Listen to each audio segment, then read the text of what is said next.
देते हैं। इससे तो साफ यही पता चलता है कि जो 90,000 की वैकेंसी थी वो केवल 2019 का चुनाव को ध्यान में रख के किया गया था। और जो जिस तरह से आप इनके साथ खिलवाड़ कर रहे हैं, याद रखेंगे कि 24 में ये सब भी जाएंगे सब। और ये सरकार की अभी कोरोना है, वरना लड़के सड़क पे नहीं उतरे हैं। वरना अगर ऐसा ही हाल रहा ना तो हम गारंटी देते हैं कि लड़के सड़क पे उतर जाएंगे, और नहीं उतरे ना तो हम लोग उतार देंगे। यहाँ पे हम गारंटी कसम खाते हैं भारत मां की, अगर नहीं सुधरा ना। दोस्तों, आज का वीडियो सबसे अलग हटके है। देखिए, हम लोग हमेशा वीडियो बनाते रहते हैं, सरकार क्या अच्छा करती है, क्या गलत करती है, उस सारी चीजों के बारे में आपको हम बताते रहे हैं, पढ़ाई से रिलेटेड A to Z चीज बताते रहे। लेकिन आज जो अन्याय होते जा रहा है, अब ये बर्दाश्त के बाहर हो गया है। बर्दाश्त के बाहर इसलिए हो गया है कि अब पूरा शिक्षित समाज अब खड़ा हो गया। और जब कभी भी शिक्षित समाज खड़ा हुआ है तो इतिहास गवाह है, वो क्रांति की पहली दहलीज होती है, क्योंकि शिक्षित समाज को बेवकूफ बनाना आसान नहीं होता है। और रेलवे में जानबूझ के ऐसा कचरा अधिकारियों को भरा जाता है कि ये लोग जानबूझ के पेपर लीक करवा दे, और जो पैसा मिलेगा तो इन लोग अपनी फैमिली को ट्रिप लेके जाएंगे लोग स्विट्जरलैंड घुमाने के लिए, और बच्चों का भविष्य का बेड़ा गर्क करेंगे। मार्च 2019 में एक वैकेंसी निकाली गई, 90,000 रेलवे की वैकेंसी निकाली गई। लोगों को लगा कि ये वैकेंसी उनके भविष्य के लिए। तो सर भी फॉर्म भरे थे, इनका रिजल्ट 3 जगह दिया है, खुद नौकरी छोड़ के आ रहे हैं। यहां भी रिजल्ट दिया है, यहां भी दिया है, यहां भी दिया है। जबकि सर एक और समस्या क्या है, इंटर वालों को तो पूरा बर्बाद कर दिया है। इंटर वालों को तो मतलब ऐसा बर्बाद किया जिसका कोई हद नहीं। ग्रेजुएशन वालों को तो थोड़ा बहुत बक्सा भी है। हमेशा आपके हक के लिए आवाज उठाएंगे, और जिस दिन खान सर आपके लिए आवाज नहीं उठाएं उस दिन समझ। और एक स्टूडेंट क्या कर रहा था कि सर आप हम लोग के लिए आवाज उठाइए। अरे यार, तुम्हें बोलना पड़ेगा कि स्टूडेंट के लिए आवाज उठाएं। हम किस समय आपकी आवाज नहीं उठाएं? जब भी आपके साथ कोई समस्या होगी, हमेशा आपके साथ खड़े रहेंगे, हमेशा आपके हक के लिए आवाज उठाएंगे। और जिस दिन खान सर आपके लिए आवाज नहीं उठाएं उस दिन समझ जाइए कि ऊपर वाले ने खान सर को उठा लिया। हम लोग बहुत जल्दी इसको वेल तरीके से सारे टीचर्स के साथ हम भी सबको कॉल कर रहे हैं कि आगे क्या रणनीति है, इसको कैसे सुधारा जाएगा, सुधार के हम लोग लिया जाएगा। चलता है कि जो 90,000 की वैकेंसी थी वो केवल 2019 का चुनाव को ध्यान में रख के किया गया था। और जो पहले से जो ट्रैक रिकॉर्ड आ रहा है, अगर उस हिसाब से अगर हम बात करें तो ये जो 90,000 रेलवे की वैकेंसी है, ये 2024 के इलेक्शन तक जाके ये उसको फाइनल किया जाएगा। यानी अब हिंदुस्तान में एक ट्रेंड बन चुका है कि एक वैकेंसी से आप दो एकदम बढ़िया से चुनाव जीत सकते हैं। इन लोग को ये नहीं समझ में आता है कि स्टूडेंट की लाइफ के साथ खेलना एकदम घातक है, क्योंकि एक बार अगर युवा बिगड़ गया ना तो फिर संभालना मुश्किल है। तलवारों के साए पर इतिहास हमारा बनता है, जिस ओर जवानी चलती है उस ओर जमाना चलता है। गवर्नमेंट को नहीं भूलना चाहिए कि ये युवा ही है जिन्होंने इस सरकार को फर्श पे पड़ी थी, इसे उठाकर अर्श पे पहुंचा दिया।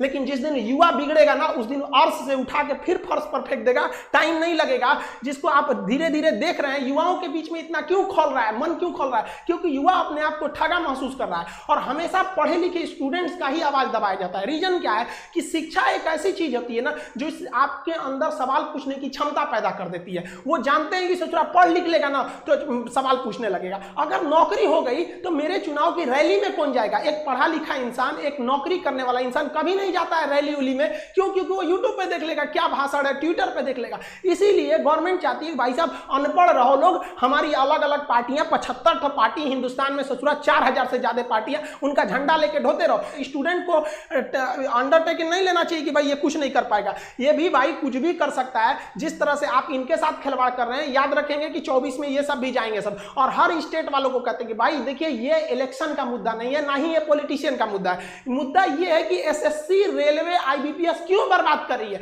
हम लोग गवर्नमेंट को केवल इसीलिए टारगेट कर रहे हैं क्योंकि ये संस्थाएं गवर्नमेंट के अंडर में काम करती है। वरना हम लोग को राजनीति से क्या मतलब है? टीचर अपने राजनीति से दूर रहता है, कोई इसमें भाग नहीं लेता है। लेकिन आज बताइए कौन सा टीचर बगावत करने के लिए नहीं उतरा है? अब टीचर उतरेगा तो स्टूडेंट उतर जाएगा। हम लोग के लिए सबसे बड़ा चीज होता है स्टूडेंट। पहले हमारे लिए स्टूडेंट है, उसके बाद कुछ चीजें होते हैं, और स्टूडेंट के लिए खड़ा होना पड़ेगा। हम स्टूडेंट, हमारे पास मैसेज पे मैसेज आ रहा है कि सर आप भी कुछ करिए। एक्चुअली क्या था कि हम अनाथ आश्रम को लेकर थोड़ा सा बिजी थे, हम घर पे नहीं थे। आप लोग भी देखेंगे स्टूडियो हम घर पे नहीं बना रहे हैं, बाहर से बना रहे हैं। थोड़ा अनाथ आश्रम में कुछ प्रॉब्लम आए, वहां आए लड़कों को देखे। हम टीचर्स को भी बहुत बहुत धन्यवाद देते हैं। हर जगह के राज्यों को कहते हैं आप आगे बढ़िए, आपका विरोध करता है। आज तक आप इतिहास उठा के देखिए, किसी भी टीचर का आप वीडियो उठा के देखिए, उसके प्लेलिस्ट में जाइए, 2 साल 3 साल पुराना वीडियो देखिए, वो कभी नहीं कहेगा कि गवर्नमेंट खराब है। वो पढ़ाई से रिलेटेड बात करेगा, जहां आप अच्छे हैं अच्छा कहेगा, जहां आपकी नीतियां गलत है गलत कहेगा। चाहे किसी भी टीचर का देखिए, टीचर कभी राजनीति नहीं करता, लेकिन आज मजबूर कर दिया गया, मजबूर किया गया कि आप खड़े होइए।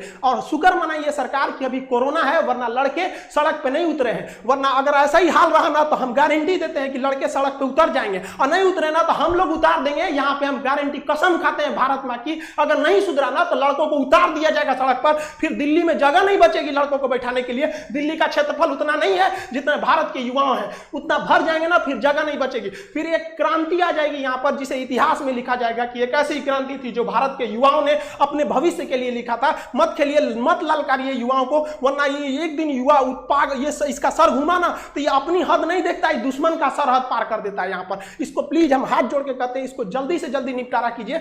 ऐसे समझ, ये एकदम ज्वलंत मुद्दा है, लड़का कहां जाएगा। और कोरोना के बीच में तो सबके मन में एक भावना पैदा कर दिया है कि कोरोना जैसे आपातकाल में एक घर में एक सरकारी नौकरी का होना जरूरी था, इसीलिए लड़का तैयारी कर रहा है कि प्राइवेट वालों का जॉब चला गया, जिनकी सरकारी थी कम से कम कुछ तो मिल रहा था वहां पर। आप खिलवाड़ किए जा रहे हैं, एसएससी, रेलवे, ये कि आप किसी भी टीचर को देखिए, कोई टीचर चुप नहीं होगा। आप भले कुछ भी कहिए, एंटी नेशनल कह दीजिए, कुछ भी कह दीजिए, हम लोग को नक्सलाइट कह दीजिए, कोई दिक्कत नहीं है। आप लड़कों को रोजगार दीजिए और रोजगार मांगेंगे, ये हमारा अधिकार है। अगर अधिकार मांगना बगावत है तो समझो कि हम बागी हैं। आप समझिए, हर टीचर कोई मजबूरी में आया है, कोई टीचर को शौक नहीं लगाता है कि गला फाड़े, उसको पढ़ाने से फुर्सत नहीं मिला रहता है। हम सारे स्टूडेंट को कहते हैं, आप जो भी कमेंट करें, जो भी हैशटैग चलाएं, उसमें दो चीजों का ध्यान दें। कहीं भी हिंसा को बढ़ावा देने वाला काम न करें और अभद्र भाषा का प्रयोग न करें, क्योंकि अगर इस तरह का प्रयोग करेंगे तो फिर सरकार को एक बहाना मिलेगा आपके इस आंदोलन को कुचलने का। आप एकदम अहिंसक रूप से, एकदम सभ्य तरीके से अपना विरोध दिखाएंगे